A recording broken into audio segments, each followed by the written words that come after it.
இஸ்லாமியர்கள் என்றாலே தீவிரவாதிகள், அவங்க பயங்கரவாதிகள் அப்படின்ட்டு தான் இந்திய வரலாற்றில், உலக வரலாற்றில் எல்லா இடங்கள்லையுமே தீவிரவாதிகளாக தான் படம் எடுத்துக்கிட்டு வர்றாங்க. அப்படி வருகிற நேரத்தில் ஒரு படம் இப்படி முஸ்லீம்களுடைய சில நல்ல குணங்களையும் உள்வைத்து வருது, இப்போ அதையும் விமர்சிக்கிறீங்களே, இது என்ன நியாயம் அப்படிங்கிற மாதிரி கேட்குறாங்க. அதாவது சினிமா துறையில் நமக்கு எதிராக தான் அவ்வளவு காலமும் எல்லாமே நகர்ந்து கொண்டு இருக்குது. ஆனால் இப்போ அந்த ஒரு மாற்றத்தை நோக்கி சினிமா மாறி இருக்குது. அப்படி இருக்கும்போது நீங்கள் அதை எழுத்தீங்கன்னா அது பின்னடைவாகுமே, அதன் மூலமாக வரக்கூடிய சில நல்ல கருத்துக்கள் கூட சமூகத்துக்கு பெரிய அளவில் போய் சேராது அப்படிங்கிற மாதிரி ஒரு கருத்தையும் அதில் உள்வைக்கிறாங்க. இது எப்படி பார்க்குறீங்க? அது இப்போது சமீப காலமாக முஸ்லீம்கள் நமக்கு குர்ஆன் சுன்னா தான் நம்முடைய வாழ்க்கையினுடைய அடிப்படை, நம்முடைய வழிகாட்டி. அந்த குர்ஆன் சுன்னா இந்த சமுதாயத்துடைய கண்ணியத்துக்கு, இந்த சமுதாயம் மேலோங்கிறதுக்கு என்ன வழிகாட்டுன்னு சொல்லுதோ அது எல்லாமே வெறும் ஏட்டுச் சுரைக்காயாகத்தான் பார்க்கப்படுது. குர்ஆனில் சமுதாயம் முன்னேறுவதற்கு, இந்த சமுதாயம் கண்ணியத்தை பெறுவதற்கு, முஸ்லீம்கள் மேலோங்குவதற்கு என்ன வழிமுறை சொல்லப்படுதோ அதை பற்றி யாருமே பேசுவது கிடையாது. இவங்க என்ன நினைக்கிறாங்கன்னா, நம்மளை பற்றி தீவிரவாதின்னு என்ன செஞ்சுட்டாங்க, பிரச்சாரம் பண்ணிட்டாங்க, நம்மளை பற்றி கெட்ட ஒரு பிரச்சாரம் செய்யப்படுகிறது, நம்ம சமுதாயம் ஒதுக்கப்படுகிறது. இதை ஒரு முஸ்லீம் எப்படி சிந்திக்கணும்? அல்லாஹ் ரப்புல் ஆலமீன் நம்ம அவனுடைய மார்க்கத்தில் சரியாக இல்லாவிட்டால் நம்மை சோதிப்பான் என்று குர்ஆன் சொல்லுதா இல்லையா? இன்னல்லாஹ லா யுகையிரு மா பி கௌமின் ஹத்தா யுகையிரு மா பி அன்ஃபுஸிஹிம். ஒரு சமுதாயம் தன்னை மாற்றிக் கொள்ளாதவரை அந்த சமுதாயத்தை அல்லாஹ் என்ன செய்யும்? சமுதாயத்தின் நிலையை மாற்ற மாட்டான். இப்போ நம்ம அல்லாஹ் ரசூல் சொன்னபடி சரியாக வாழும் பொழுது நம்முடைய உயர்ந்த நிலையை அல்லாஹ் ஒருபோதும் மாற்ற மாட்டான். நம்ம அல்லாஹ் ரசூலுக்கு மாற்றமான இறைவனும் இறைத்துவனும் காட்டிய வழிமுறைகளுக்கு மாற்றமாக நம்ம வாழும் பொழுது அதனால் அல்லாஹ் நம்மளை சோதிப்பான். நம்மளை இவங்க எதற்காண்டி அல்லாஹ் சோதிக்கிறான்? லஹரல் ஃபசாது ஃபில் பர்ரி வல் பஹ்ரி பிமா கஸபத் ஐதின் நாஸ். தரையிலும் கடலிலும் குழப்பங்கள் தோன்றியது மனிதன் செய்த தீவினையினார். அல்லாஹ் நோயை கொடுத்து சோதிக்கிறான். அல்லாஹ் நமக்கு பஞ்சத்தை ஏற்படுத்தி சோதிக்கலாம், எதிரிகளை நமக்கு சாட்டி சோதிக்கலாம், நம்முடைய கண்ணியத்தை பறித்து அல்லாஹ் என்ன செய்யலாம்? சோதிக்கலாம். எதுக்கு அல்லாஹ் சோதிக்கிறான்? இந்த மாதிரி சோதிக்கும் போது இவன் தன்னை நோக்கி திரும்புகிறானா, இந்த சமுதாயம் தன்னை நோக்கி திரும்புகிறதா என்று பார்ப்பதற்காக தான் அல்லாஹ் என்ன செய்யலாம்? சோதனை தர்றான். அப்போ இன்றைக்கு நம்முடைய நாட்டிலையும் சரி, உலகளாவிய அளவிலும் சரி, முஸ்லீம்களுக்கு எதிரி முஸ்லீம்களுக்கு சோதனை வருது, அடக்குமுறைகள் வருது, முஸ்லீம்களை எப்படி தப்பான பிரச்சாரம் செய்யப்படுதுன்னு சொன்னோம். குர்ஆன் சொல்லக்கூடிய வழிமுறை என்ன, அதை ஃபஸ்ட்டு சிந்திக்கணும். நம்ம ஒரு அரசியல் பார்வையை மட்டுமே ஒரு முஸ்லீமுக்கு ஆகாது. நம்ம அடிப்படையே முஸ்லீம்கள் என்ன சொல்கிறோம்? குர்ஆன் சொன்ன அடிப்படையை பாருங்கன்னு சொல்கிறோம். இப்போ குர்ஆனில் நம்ம அல்லாஹ் சொல்கிறோம், குலில்லாஹும்ம மாலிக்கல் முல்கி தூத்தில் முல்க மன் தஷா வ தன்ஸிஉல் முல்க மிம்மன் தஷா. ஆட்சியாளருக்கெல்லாம் ஆட்சியாளனே, நீ நாடியவருக்கு ஆட்சியை கொடுக்கிறாய், ஆட்சியை பறிக்கிறாய். துஇஸ்ஸு மன் தஷா, நீ நாடியவரை கண்ணியப்படுத்துகின்றாய். ஒ துதில்லு மன் தஷா, நீ நாடியவரை இழிவுபடுத்துகின்றாய். பியதிக்கல் கைர், உன்னுடைய கையில் தான் என்ன இருக்குது? எல்லாமே இருக்குது. அப்போ இந்த சமுதாயத்திற்கு ஒரு கண்ணிய குறைவு ஏற்படுது, ஒரு இழிவு ஏற்படுது. சமுதாயம் எப்படி மாறணும்? குர்ஆன் அல்லாஹ் என்ன சொல்கிறான்? வலா தஹினு வலா தஹ்சனு வ அன்துமுல் அஅலவுன இன் குன்தும் மூமினீன். நீங்கள் சோர்வடையாதீர்கள், நீங்கள் கவலைப்படாதீர்கள், நீங்கள் ஈமான்தாரிகளாக இருந்தால் நீங்கள் தான் உயர்ந்தவர்கள், வெற்றி அடைவீர்கள் அப்படின்னு அல்லாஹ் சொல்கிறான். வலையின் ஷக்கர்த்தும் லஅஸீதன்னக்கும், நீங்கள் நன்றி செலுத்தினால் உங்களுக்கு நான் என்ன செய்வேன்? அதிகப்படுத்தி தருவேன் என்று அல்லாஹ் ரப்புல் ஆலமீன் குர்ஆனில் சொல்லி காட்டுகின்றான். ஹக்கன் அலைனா நஸ்ருல் மூமினின், இறை நம்பிக்கையாளர்களுக்கு உதவி செய்வது நம்மீது கடமை என்று அல்லாஹ் என்ன செய்கின்றான்? சொல்லி காட்டுகின்றான். எத்தனை எத்தனை வசனங்கள் நம்ம உயர்வுக்கு குர்ஆனில் வழிகாட்டுது. இந்த குர்ஆனை யா மாஷரல் குர்ரா, ஹுதைஃபத்துல் யமான் சொல்லலாம், குர்ஆனை படிக்கக்கூடிய சமுதாயமே இஸ்தகீம், அந்த குர்ஆனுடைய வாழ்க்கையை நீங்கள் நிலைநாட்டுங்கள். லகத் சபக்தும் சபக்கம் பஈதா, நீங்கள் மிகப்பெரிய உச்சத்தை அடைவீர்கள். ஃபைன் அகத்தும் யமீனன் வ ஷிமாலன், குர்ஆனுடைய வாழ்க்கையை விட்டுட்டு, அல்லாஹ் ரசூல் காட்டிய வழிமுறையை விட்டுட்டு வேறு வேறு வழிகளில் நீங்கள் போயிட்டீங்கன்னா, எனக்கு இது சினிமா எடுத்தால் தான் முஸ்லீம்களை காப்பாற்ற முடியும், இதெல்லாம் கலந்து காட்டணும், இந்த மாதிரி அந்த கொள்கையை பின்பற்றும், இந்த கொள்கையை பின்பற்றும் என்று போய்விட்டால் லகத் லலல்தும் லலாலம் பஈதா, நீங்கள் என்ன செய்வீங்க? மிகப்பெரிய வழிகேடாக வழிகட்டு போய்விடுவீர்கள். நபிகள் நாயகம் ஸல்லல்லாஹு அலைஹி வஸல்லம் 23 ஆண்டு காலத்தில் மிகப்பெரிய சாம்ராஜ்யத்தை வெற்றி கொண்டாங்களே, என்ன காரணம்? அல்லாஹ் ரப்புல் ஆலமீன் வலகத் நஸரகுமுல்லாஹு பி பத்ரின் வ அன்தும் அதில்லா, நீங்கள் பலவீனமான நிலையில், இழிவடைந்த நிலையில் இருக்கும் பொழுது பத்ரில் அல்லாஹ் உங்களுக்கு உதவி செய்தான். இந்த உதவி இஸ்லாமிய சமுதாயத்துக்கு எப்படி கிடைச்சது? அல்லாஹ்வை சார்ந்து இருந்தால் கிடைக்கும். இறைவனை சார்ந்து இருந்தால் நமக்கு அல்லாஹ்வுடைய உதவி கிடைக்கும். இதானங்க நமக்கு குர்ஆன் சொன்னா நம்முடைய வாழ்க்கை எல்லாமே இதான் நம்ம காட்டுது. நீங்கள் முஸ்லிம்கள் என்பவர்கள் மறுமையை நம்பிக்கை கொண்ட மக்கள். அப்போ நம்பிக்கை கொண்டு போகக்கூடாது, சினிமாவை நம்பிக்கை கொண்டு போகக்கூடாது, வழியாக போயிடலாம். அப்போ நமக்குரிய வாழ்க்கை முறை குர்ஆன் சுன்னாவை நாம் நிலைநாட்டினா தான் நமக்கு என்ன செய்யும்? கண்டிப்பாக வெற்றி கிடைக்கும். நீங்கள் இன்னும் நான் சொல்கிறேன், சில என்ன செய்வாங்கன்னு சொன்னோம்னா, முஸ்லீம்கள் கல்வி பெரிய பெரிய டாக்டர் ஆகணும், பெரிய பெரிய இன்ஜினியர் ஆகணும், அதெல்லாம் சரி. டாக்டர் ஆகணும், இன்ஜினியர் ஆகணும், எல்லாம் ஓகே. ஆனால் மார்க்கம் இல்லாமல் போயிட்டுன்னு வச்சுக்கிடுங்க, நீங்கள் எத்தனை டாக்டர் ஆனாலும் சரி, எத்தனை நீதிபதி ஆனாலும் சரி, எத்தனை இன்ஜினியர் ஆனாலும் சரி, இந்த சமுதாயத்துடைய இழிவு நீங்குமா? அல்லாஹ் ரப்புல் ஆலமீன் எதை வாக்களிக்கிறான் இஸ்லாமிய சமுதாயத்திற்கு?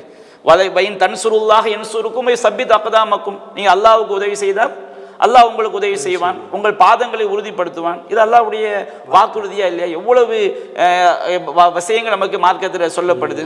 அதாவது அந்த நபியெல்லாம் சொல்லி காட்ட யஹ்ஃபதுல்லாஹ், அல்லாஹ்வுடைய விஷயத்தை நீங்கள் பேணுதலாக நடந்து கொள்ளுங்கள், யஹ்ஃபதுக்கு, அல்லாஹ் உங்களை பாதுகாப்பான். அல்லாஹ்வுடைய பாதுகாப்பு, நம்ம அல்லாஹ்வுடைய விஷயத்தை சரியாக நடந்தால் அல்லாஹ்வுடைய பாதுகாப்பு நமக்கு கிடைக்கும். இதையே நம்முடைய நான் வந்து இந்த மார்க்கத்து குர்ஆன் சுன்னாவை வந்து முஸ்லீம் என்று பெயர்களவில் சொல்லிக்கொண்டு குர்ஆன் சுன்னாவை திரும்பி பார்க்காத ஒரு கூட்டம் இருக்குது. அவங்க வந்து அல்லாஹ் நாடுதான் நேர்வழி பெற முடியும். குர்ஆன் சுன்னாதான் வாழ்க்கை என்று அதை நம்பிக்கொண்டு பிரச்சாரம் செய்யக்கூடிய மக்கள் இன்றைக்கு முஸ்லீம்கள் வந்து தீவிரவாதின்னு ஆக்கிட்டான், இந்த சினிமா படம் எடுத்தால் தான் அது வந்து மாற்ற முடியும் அப்படின்னு சொல்லக்கூடிய வாதம் வந்து தப்பான ஒரு வாதம். அப்போ அதனால் அந்த கேள்வி வந்து அது இந்த வாதம் வந்து ஒரு மார்க்க அடிப்படையில் வந்து சரியான ஒரு வாதம் இல்லை என்பதை நம்ம என்ன செஞ்சுக்கணும், தெளிவாக விளங்கிக்கணும். மக்கள்கிட்ட இருந்து ஒரு சில கேள்விகள் வரும். என்ன மாதிரி அவங்க ஃபீல் பண்ணுறாங்கன்னா, ஒருத்தர் கூட கேட்டார், இப்போ இந்த மாதிரி திரைப்படங்களில் இப்படி இந்த மாதிரி சில மார்க்கத்திற்கு முரணான விஷயங்கள்லாம் அப்படி வரத்தான் செய்யுது. ஏன்னா ஆனால் அதன் வழியாக 1-2 நல்ல செய்திகள் மக்களுக்கு வந்து போகுது. ஆனால் நீங்கள் அதுவும் தப்பு, அப்படிலாம் பண்ணக்கூடாது, அப்படிலாம் செய்யக்கூடாது அப்படின்னு நீங்கள் வந்து அதையும் தடை பண்ணீங்க அப்படின்னா, அப்போ இஸ்லாத்தை பற்றி, இஸ்லாமியர்களை பற்றி உள்ள செய்திகளை எப்படித்தான் வெகுஜன மக்கள்கிட்ட கொண்டு போகிறது? ஏன்னா சினிமா ஒரு நல்ல ஒரு ஊடகம் அது. ஏன்னா அப்படி அவங்க பார்வை, ஏன்னா நல்ல ஊடகம் தான், நல்ல வழியில் பயன்படுத்தினா அது நல்ல ஊடகம். நல்லதையும் கெட்டதையும் கலந்து சொல்ல முடியாதுல்ல, நம்ம வழியாக மார்க் அடிப்படையில் நிறைய பார்த்துட்டோம். ஆனால் இதன் வழியாக இப்படித்தான் நம்ம சொல்ல முடியும், ஆனால் நீங்கள் வந்து அதையும் செய்யக்கூடாதுங்கிறீங்க. அப்போ வேறு என்ன மாதிரி தான் மக்கள் மத்தியில், இஸ்லாம் அல்லாதவர்கள் மத்தியில் அல்லது முஸ்லீம்களாகவே இருந்து மார்க்கத்தை அறியாதவர்கள் மத்தியில் நம்ம இஸ்லாத்தை பற்றி கொண்டு போய் சேர்க்கறது அப்படின்னு ஒரு கேள்வி வருது. அதுக்கு உங்களுடைய பதில் என்ன? அதாவது இது வந்து நம்முடைய மார்க்கம் நமக்கு ரொம்ப தெளிவாக என்ன சொல்லி காட்டுது. இந்த சினிமா ஊடகங்கிறது எத்தனை வருஷம் இருக்கும்? இந்த காட்சி ஊடகம் அதிகபட்சம் என்ன ஒரு 50-60 வருஷம். இஸ்லாம் இந்த உலகத்தில் எவ்வளோ நாடுகளில் பரவி இருக்குது? அதே கிட்டத்தட்ட 200 நாடுகள் இருக்குது. ஏராளமான நாடுகளில் இஸ்லாம் என்ன செஞ்சிருக்கு, பரவி இருக்கு. அவங்களாம் எந்த காட்சியை வச்சு எந்த சினிமாவை எடுத்து கொண்டு போய் பரப்புனாங்க? இஸ்லாம் பரவியது முஸ்லீம்களுடைய நல் மக்களுடைய வாழ்க்கை, குர்ஆன் சொன்ன அடிப்படையிலான வாழ்க்கையை வச்சு தான் இஸ்லாம் பரவுச்சு. அதுதான் உங்களுக்கு நீடித்து நிற்கக்கூடியது. இந்த சினிமா படங்கள் எல்லாம் நீங்கள் பார்த்தீங்கன்னா காணல் நீர் மாதிரி, ஒரு காட்சியை பார்த்துட்டு நல்லவன் நினைப்பான், 2 நாளில் அது என்ன செஞ்சிடும், உள்ளத்தை விட்டு அது போயிடும். அதை விட பெரிய ஒரு பிரச்சாரம் வரும்போது இது ஒன்றும் இல்லாமல் போயிடும். ஆனால் நம்முடைய வாழ்க்கையை வந்து இஸ்லாம்ங்கிற வாழ்க்கையை நீங்கள் பதிய வச்சுக்கிடுங்க. முஸ்லீம்கள் வந்து யாரையும் ஏமாற்ற மாட்டாங்க. இஸ்லாம் அதுதானே சொல்லுது. முஸ்லீம் வந்து இஸ்லாமிய மார்க்கத்தில் ஜாதி வேறுபாடு இருக்காது, இஸ்லாமிய பள்ளிவாசல்களில் வந்து உயர்ந்தவன் தாழ்ந்தவன் செய்யாது இருக்காது, நீதியை நிலைநாட்டணும், உங்களுக்கு எதிராகவே இருந்தாலும் என்ன செய்யுங்க, நீதியை நிலைநாட்டுங்கள், ஒரே இறைவனைத்தான் வணங்க வேண்டும், அந்த இறைவனுக்கு முன்னால் அனைவரும் எனது சமம் என்று நம்முடைய இறை தூதர்கள், சஹாபாக்கள், நமக்கு முன்வாழ்ந்த நல்லடியார்கள் எல்லாரும் வாழ்க்கையை தானங்க சாட்சியாக்குனாங்க. அந்த வாழ்க்கையை பார்த்து தானங்க இஸ்லாம் வந்து மக்கள் மத்தியில் அதிகமான அந்த இஸ்லாத்துக்கு மக்கள் ஏற்றுக்கொண்டாங்க. நம்மளாம் யார் வெளிநாட்டிலேருந்து வந்தவங்களா, சவுதி அரேபியாவிலேருந்து குதிச்சவங்களா? நம்முடைய மூதாதையர்கள் 4 தலைமுறை 5 தலைமுறைக்கு முன்பாக அவங்களும் எங்கே இருந்தால் ஒரு செட்டியாராகவோ ஒரு கோணாராகவோ ஒரு தலித் சமுதாயத்தை சேர்ந்தாலும் நம்ம இருந்திருப்போம்.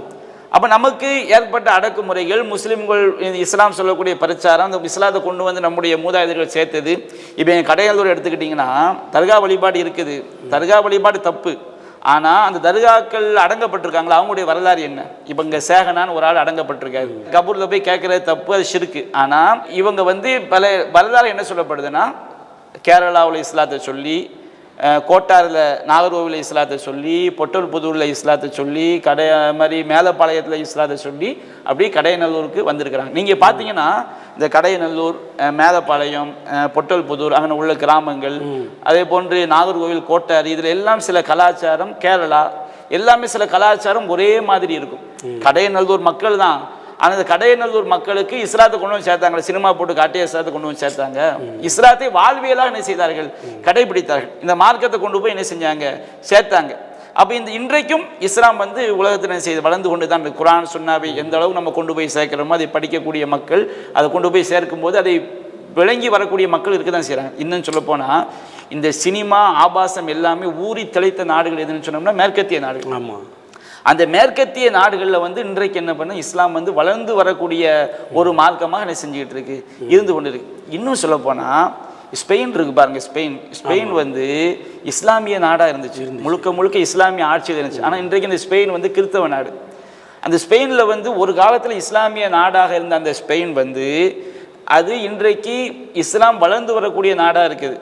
முழுக்க அதுக்கு நீங்கள் ஸ்பெயினில் போய் பள்ளிவாசல்லாம் சர்ச்சையெல்லாம் போய் பார்த்தீங்கன்னா நம்ம பள்ளிவாசல் மாதிரி தான் என்ன செய்யும் இருக்கும். அங்கே வந்து என்ன நடந்துச்சுங்கிறீங்க, அங்கே வந்து குர்ஆன் சுன்னா வாழ்க்கையை விட்டு மக்களை திருப்புனாங்க.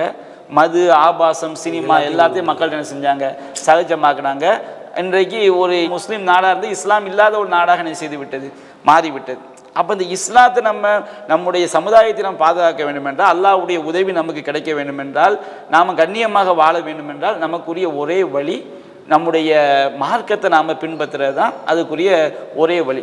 அதுக்காக நான் அந்த சமூக ஊடகங்களை பயன்படுத்தக்கூடாதுன்னு நான் என்ன சொல்லலை. இப்போ நம்முடைய மார்க்கத்தில் வந்து அறவே தடை செய்யப்பட்ட விஷயங்கள் இருக்கு. இப்போ பன்றி இறைச்சியே ஹராம், குர்ஆன்ல அல்லாஹ் சொல்லிட்டான்.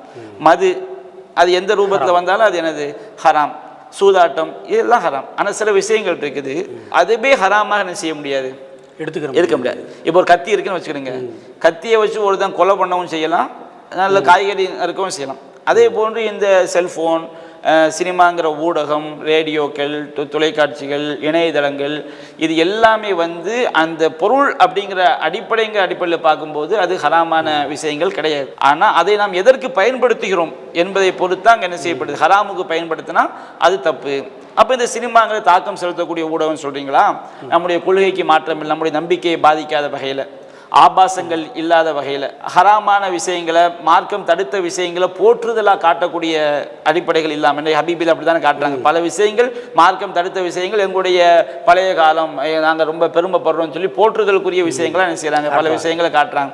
அப்போ இந்த மாதிரி இல்லாமல் மது விபச்சாரத்தை வந்து அங்கீகரிக்கிற விஷயம் இல்லாமல், அடுத்தவங்களை வந்து மானத்துக்கோ உயிருக்கோ செல்வத்துக்கோ பாதிப்பு ஏற்படுத்தக்கூடிய விஷயங்கள் இல்லாமல் இந்த ஊடகத்தை பயன்படுத்தி ஒரு நல்ல கருத்தை கொண்டு போய் சேர்க்கிறது ஒன்றும் என்ன கிடையாது, தப்பு கிடையாது. அதை நம்ம தாராளமாக என்ன செய்யலாம், செஞ்சுக்கலாம். ஆனால் மார்க்கம் தடுத்த அம்சங்கள் வரும் என்று சொன்னால் அங்கே தான் அது கூடாது அப்படின்னு நம்ம என்ன செய்கிறோம், சொல்லி காட்டுறோம். முஸ்லீம்கள் பத்திரிகை நடத்தக்கூடாது நம்ம சொல்ல, முஸ்லீம் பத்திரிகை நீங்கள் எழுதுங்க, மார்க்கத்துக்கு உட்பட்டு செய்யுங்க, டிவி நடத்துங்க, மார்க்கத்துக்கு உட்பட்டு செய்யுங்க. ஆனால் என்றைக்கு மார்க்கத்துக்கு மாற்றமாக போய் தான் நம்ம அதை செய்ய முடியும் என்று சொன்னால் நம்ம மறுமையை யோசித்து பார்க்கணும். அல்லாஹ் வந்து மதுவை நமக்கு ஹராமாக்குறான். மதுவை பற்றி அல்லாஹ் என்ன சொல்லி காட்டுறான், அல்லாஹ் சொல்லும்போது யஸ்அலூனக ஹம்ரி வல் மைசிர், மதுவை பற்றியும் சூதாட்டத்தை பற்றியும் கிடைக்கிறது. குல் ஃபீமா இஸ்முன் கபீர், அதில் வந்து பெரும் பாவம் இருக்கிறது, மனாஃபியு லின்னாஸ், மக்களுக்கு நன்மையும் இருக்குது. சூதாட்டம் விளையாடி லாட்ரி சீட்டு எடுத்து சூதாட்டம் விளையாடி வீடு கட்டினவங்க நிறைய பேர் இருக்கிறாங்க.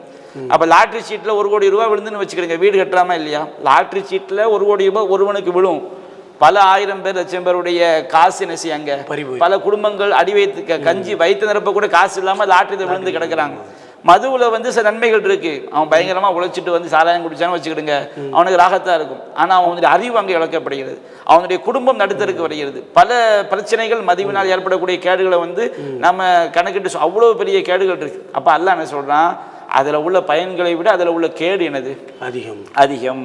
அப்போ நீங்கள் அதை விட்டு என்ன செஞ்சுக்கிடுங்க, விலகி கொள்ளுங்கள். அப்போ எதுலாம் கேடு அதிகமாக இருக்குதோ அந்த கேட்டை நீங்கள் சில நன்மைகள் இருக்குது என்பதற்காக ஆதரிக்க போனோம்னா கண்டிப்பாக நமக்கு அழிவு தான் வரும். இந்த மதுவை பற்றி முஸ்வதாரத்தை அல்லாஹ் சொல்லும்போது, இன்னமா யுரீது ஷைத்தானோ யூக்கிய பைனக்குமுல் அதாவத்த வல் பகலா ஃபில் ஹம்ரி வல் மைசிர், மதுவையும் சூதாட்டத்தையும் கொண்டு உங்களுக்கு மத்தியில் பகைமையும் வெறுப்பையும் உண்டாக்குவது ஷைத்தான் அடைகிறான். யசுத்தக்கும் அன் திக்ரில்லாஹ், அல்லாஹ்வுடைய நினைவை விட்டும் தடுப்பதற்கு ஷைத்தான் அடைகிறான். இப்போ அதுதான் நடந்திருக்கு. சினிமாவும் அதுதானே. இப்போ பாருங்கள், சினிமாவில் எக்காலமும் ஒரே சினிமா பாட்டுக்களை வந்து பாடிக்கொண்டே இருக்கிறது, சினிமாவை பார்த்துக்கிட்டே இருக்கிறவங்களுக்கு தொழுகையில் வந்து ஒரு இன்ட்ரெஸ்ட் இருக்காது. குர்ஆன் அல்லாஹ் என்ன சொல்கிறான், அலா பி திக்ரில்லாஹி தத்மைனல் குலூப், அல்லாஹ்வுடைய நினைவால் உள்ளம் என்ன செய்யுது, நிம்மதி அடையுது. ஆனால் இன்றைக்கு இந்த சமூகத்தில் வந்து சினிமாக்கள் சர்வசாதாரணமாக ஆக்கப்பட்டதுனால, இசை பாடல்கள் சர்வசாதாரணமாக ஆக்கப்பட்டது. நபி அல்லாஹ் சொன்னாங்க, லா எம்தலிய ஜௌஃப் அஹதிக்கும் கைஹன் ஹைருல்லஹுமே எம்தலிய ஷஅரன், உங்கள் ஒருவருடைய உள்ளம் கேடுகட்ட கவிதைகளால் நிரம்பி இருப்பதை விட சீழ் சலத்தால் நிரம்பி இருப்பது சிறந்தது. இன்றைக்கு குர்ஆன் வசனங்கள் தெரியாத எத்தனையோ முஸ்லீம்கள் ஆயிரக்கணக்கான பாடலை மனப்பாடம் பண்ணி வச்சிருக்காங்க. இந்த பாட்டில் என்ன அடி வரும்னு கேட்டால் சொல்லிடுவாங்க, ஆனால் குர்ஆன் ஆயத்தை கேட்டால் என்ன செய்ய தெரியாது. தொழுகையில் நின்னு வச்சுக்கிடுங்க, நமக்கு வந்து தொழுகையில் ஈடுபாடு வரணும். ஆனால் இன்றைக்கு இஸ்லாமிய சமுதாயத்தில் நிறைய பேர் குனிஞ்சு நிமிர ஒரு விஷயம் மட்டும்தான். தொழுகையில் ஈடுபாடு வராதுக்கு என்ன காரணம்னா, இந்த காட்சிகள் மார்க்கத்துக்கு மாற்றமான ஹராமான காட்சிகள் சர்வசாதாரணமாக ஆக்கப்படும் பொழுது தொழுகையில் ஈடுபாடு வராது. இன்றைக்கு இஸ்லாமிய சமுதாயத்தில் அதிகமான முஸ்லீம்கள் தொழுகையற்றவர்களாக ஆனதற்கு காரணமே எதுதான் காரணம்? சினிமாவும் இருக்கு. சினிமா, இந்த மார்க்கத்துக்கு மாற்றமான விஷயங்கள் நமக்கு மேலோங்கி நிற்கிறதுனால மார்க்கத்துக்கு மேலே உள்ள அந்த பற்று வந்து முஸ்லீம்கள்ட்ட என்ன செஞ்சிருச்சு, குறைஞ்சி போச்சு. அப்போ எந்த இடத்துலையும் நீங்கள் ஒரு நல்லது இருக்குது என்பதற்காக ஹராமையும் சேர்த்து கொடுத்து தான் நான் வந்து ஆதரிப்பேன்னு சொன்னேன்னு வச்சுக்கிடுங்க, அது வந்து நமக்கு சமுதாயத்துக்கு இன்னும் சீரழிவு. நான் எதுக்காண்டி சொன்னால், மறுமையை நாம் அடிப்படையாக கொண்ட ஒரு சமுதாயம், அந்த ஒரு பார்வை தான் செய்யப்பட வேண்டும், பார்க்கப்பட வேண்டும். இதை நம்ம கவனமாக இருக்கணும். அழகாக சொன்னீங்க. அதில் குறிப்பாக நீங்கள் சொன்னதில் ஒரு முக்கியமான இடம் என்ன அப்படின்னா, நல்லவர்களாக நம்முடைய வாழ்க்கையை பார்த்து தான் மக்கள் எல்லாருமே இஸ்லாத்துக்கு வந்தாங்க. இப்போ அதனுடைய அடிப்படை என்ன அப்படின்னா, நிழலில் நல்லவர்களாக நடிக்கிறத விட நிஜத்தில் நல்லவர்களாக வாழ்ந்துங்க இஸ்லாம் வந்து வேகமாக வளரும். அதுதான் இஸ்லாம் சொல்லக்கூடிய அடிப்படை. நம்முடைய இம்மை மறுமை வெற்றிக்கு அதுதான் அருமையான ஒரு கருத்து. அது உண்மை. அதுதான். இன்ஷா அல்லாஹ் அப்படி மக்கள் வாழட்டும். அல்லாஹு அக்பர், அல்லாஹு அக்பர்.